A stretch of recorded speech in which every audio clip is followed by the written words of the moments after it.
उत्तराखंड को नवीनतम राज्य खनन तत्परता सूचकांक में अपनी श्रेणी में दूसरा स्थान मिला है, जिससे वह 100 करोड़ रुपए के प्रोत्साहन का पात्र बन गया है।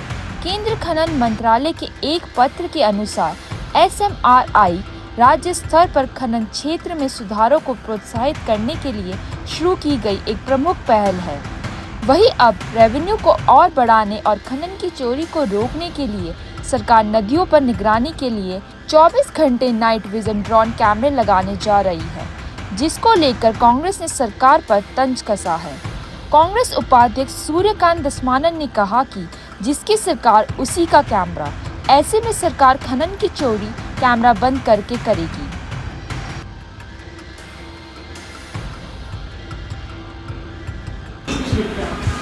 कितने कैमरे लगा लो, उन कैमरों को तभी चलाएंगे जब जिस समय चोरी नहीं हो रही होगी।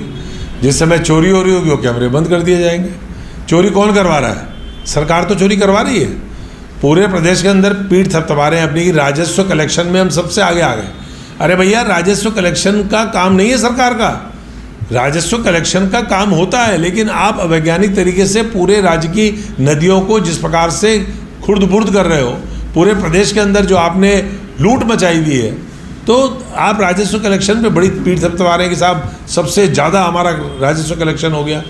तो आप कल से नृत्य करवाना शुरू कर दो, सड़कों पे खड़ा करके ग्लास हाउसेस बनाओ, जुए घर शुरू कर दो, उससे भी आपका पैसा कलेक्शन हो जाएगा।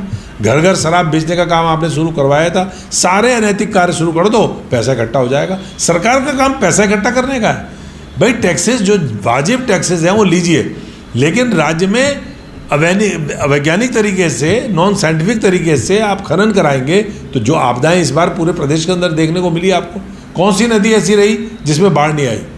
गंगा, यमुना, शारदा से लेकर तमाम सहायक नदियां, देहरादून की रिस्पना, देहरादून की बिंदाल, देहरादून की तमसा नदी, देहरादून की यमुना, देहरादून की सारी सौंग नदी, कौन सी ऐसी नदी रही?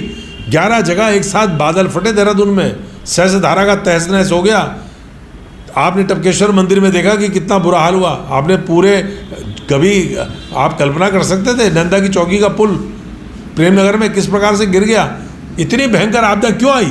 क्योंकि आपने अवैज्ञानिक तरीके से खनन किया। आपको मालूम ही नहीं है कि पुल के नीचे खनन नहीं करना। आपको मालूम ही नहीं है कि इतनी बड़ी बड़ी पोकलैंड्स, इतने बड़े बड़े मशीनें लगा करके पूरे राज्य के अंदर जो आपने नदियों का तहस नहस किया है। तो खनन के लिए आप वो जो कैमरे लगाएंगे, वो कैमरे तो आपकी मर्जी से ही चलेंगे ना, या जनता को दोगे तो कैमरे को चलाने को? जिस समय चोरी करोगे उस समय कैमरा बंद कर दोगे।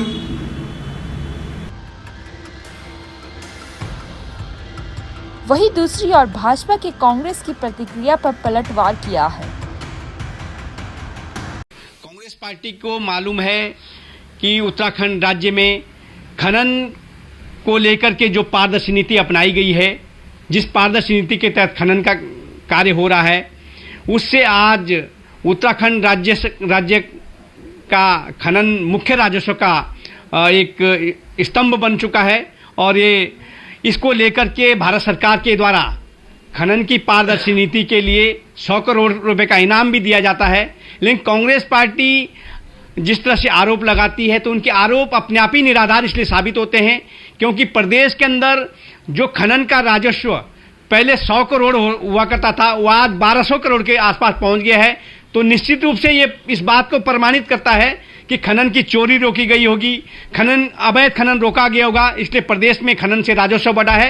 लेकिन कांग्रेस पार्टी के सरकार के दौरान जिस तरह से खनन के पट्टों में और खनन में जिस तरह से अवैध खनन होता था और उनके लोग इसमें शामिल होते थे, इसलिए उनको इस बात पर बोलने का कोई अधिकार ही नहीं है।